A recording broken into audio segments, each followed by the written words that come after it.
ಪೊಲೀಸರ ಎನ್ಕೌಂಟರ್ ಬಗ್ಗೆ ಇವತ್ತು ಇಡೀ ದೇಶವೇ ಮಾತಾಡ್ತಾ ಇದೆ. ಬಾಲಕಿಯ ಮೇಲೆ ಹಲ್ಲೆ ಮಾಡಿದಂಥ ಮತ್ತು ಹತ್ಯೆ ಮಾಡಿದಂಥ ಒಂದು ಆರೋಪಿಯ ಒಂದು ಕಾಲಿಗೆ ಮತ್ತು ಬೆನ್ನಿನ ಭಾಗಕ್ಕೆ ಗುಂಡು ಹೊಡೆದಂಥ ಒಂದು ಸ್ಪಾಟನ್ನು ಈ ಕಮಿಷನರ್ ಅವರು ಭೇಟಿ ನೀಡಿದ್ದಾರೆ. ಸೊ ಈ ಬಗ್ಗೆ ಮಾಹಿತಿನ ಅವ್ರನ್ನೇ ಕೇಳೋಣ. ಸರ್, ಸ್ಪಾಟನ್ನು ವಿಸಿಟ್ ಮಾಡಿದ್ರಿ ಸರ್, ಪ್ರಮುಖವಾಗಿ ತಾವು ಹೇಳೋದಾದ್ರೆ? ಇಲ್ಲ, ಈಗ ಆರೋಪಿಯ ಹೆಚ್ಚುವರಿ ವಿವರಗಳನ್ನ ಪಡೆದುಕೊಳ್ಳಿಕ್ಕೆ ಅಂತ ಇಲ್ಲಿ ಬಂದಂಥ ಸಂದರ್ಭದಲ್ಲಿ ಅವನು ತಪ್ಪಿಸ್ಕೊಂಡು ಹೋಗ್ಲಿಕ್ಕೆ ಪ್ರಯತ್ನ ಮಾಡಿದ್ದಾನೆ ಅನ್ನುವಂಥದ್ದು ಈ ಸ್ಪಾಟು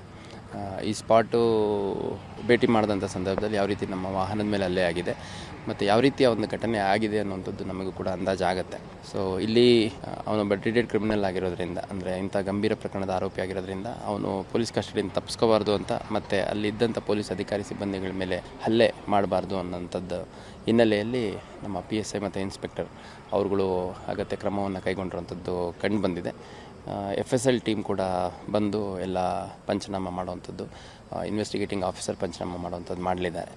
ಸೊ ಇಲ್ಲಿ ಹಂಗಾಗಿ ಸ್ಥಳಕ್ಕೆ ಭೇಟಿ ನೀಡಿದ್ದು ಮಾಡಿ ಸರ್, ಈ ಸ್ಪಾಟ್ ಏನಂತ ಹೇಳಿ ಕರ್ಕೊಂಡು ಸರ್ ಆಫೀಸರ್?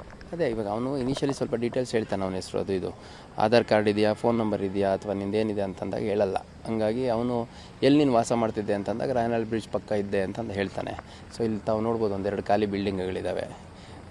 ಇದು ಜನರಲಿ ಸ್ವಲ್ಪ ಔಟ್ಸ್ಕಟ್ಸಲ್ಲಿರೋದ್ರಿಂದ ಹಿಂದೆ ಕೂಡ ಇಲ್ಲಿ ಒಂದೆರಡು ಘಟನೆ ನಡೆದಿತ್ತು. ಸೊ ಹಂಗಾಗಿ ಈ ಸ್ಥಳಕ್ಕೆ ಬಂದಂಥ ಸಂದರ್ಭದಲ್ಲಿ ಸ್ವಲ್ಪ ಮುಂದೆ ತಗೊಳ್ಳಿ ಗಾಡಿ ಅಂತ ಹೇಳಿಬಿಟ್ಟು ಮುಂದೆ ತೊಗೊಂಡು ಅಲ್ಲಿ ನಿಲ್ಲಿಸಿ ಗಾಡಿಯಿಂದ ಇಳಿದು ಅಲ್ಲಿ ಆ ಕಡೆ ಹಿಂದ್ಗಡೆ ಬಿಲ್ಡಿಂಗ್ ಅಂತ ನಮ್ಮವ್ರ ಈ ಕಡೆ ತಿರುಗಿದ ತಕ್ಷಣ ಆ ಕಡೆ ತಪ್ಪಿಸ್ಕೊಂಡು ಹೋಗ್ಲಿಕ್ಕೆ ಪ್ರಯತ್ನ ಮಾಡಿದ್ದಾನೆ. ಕಾರಿಗೆ ಕೂಡ ಕಲ್ಲನ್ನು ಹೊಡೆದಿರುತ್ತದೆ. ಕಾರಿಗೆ ಕೂಡ ಕಲ್ಲು ಹೊಡೆದಿದ್ದಾನೆ, ಅದು ಕೂಡ ಡ್ಯಾಮೇಜ್ ಮಾಡಿದ್ದಾನೆ. ನಮ್ಮ ಅಧಿಕಾರಿ ಮತ್ತು ಸಿಬ್ಬಂದಿಗಳಿಗೂ ಕೂಡ ಪೆಟ್ಟುಗಳಾಗಿದೆ.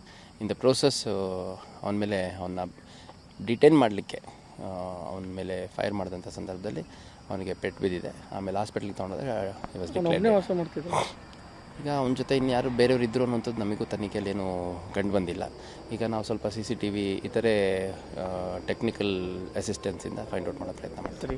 ಚಾಲೆಂಜ್ ಆಗಿರೋದು ಅದನ್ನ ಪತ್ತೆ ಮಾಡಿ ಮೃತದೇಹ ಹಸ್ತಾಂತರ ಮಾಡುವಂಥ ಪ್ರಕ್ರಿಯೆ ಒಂದು ವೇಳೆ ಬರೋ ತಡ ಎಷ್ಟು ಜನ ಪ್ರಿಸರ್ವ್ ಮಾಡಿರ್ಬೋದು, ಅದೆಲ್ಲ ಏನು ನಿಯಮಗಳಿದೆ ಅನ್ನೋಂಥದ್ದನ್ನು ನಮ್ಮ ಲೀಗಲ್ ಟೀಮ್ ಎಕ್ಸ್ಪ್ಲೋರ್ ಮಾಡ್ತಾ ಇದೆ. ನಮ್ಮ ಪ್ರಯತ್ನ ಈಗ ಅದು ಸಾಧ್ಯವಾದಷ್ಟು ಅವರ ಕುಟುಂಬ ಸದಸ್ಯರು ಅಥವಾ ಅವನ ಅಕ್ವೆಂಟೆನ್ಸಸ್ ಪರಿಚಯಸ್ಥರು ಯಾರಿದ್ರು ಅವ್ರನ್ನ ಪತ್ತೆ ಮಾಡುವಂಥದ್ದು, ಅವರ ಉಪಸ್ಥಿತಿಯಲ್ಲಿ ಮುಂದಿನ ಕ್ರಮ ಕೈಗೊಳ್ಳುವಂಥದ್ದಾಗಿದೆ. ಇದೊಂದು ಶಶಿಕುಮಾರ್ ಅವರ ಮಾತುಗಳು. ಕ್ಯಾಮ್ರಾಮನ್ ನಾರಾಯಣಗೌಡ ಜೊತೆ ಸುನಿಲ್ ಪಾಟೀಲ್, ಪಬ್ಲಿಕ್ TV, ಹುಬ್ಬಳ್ಳಿ.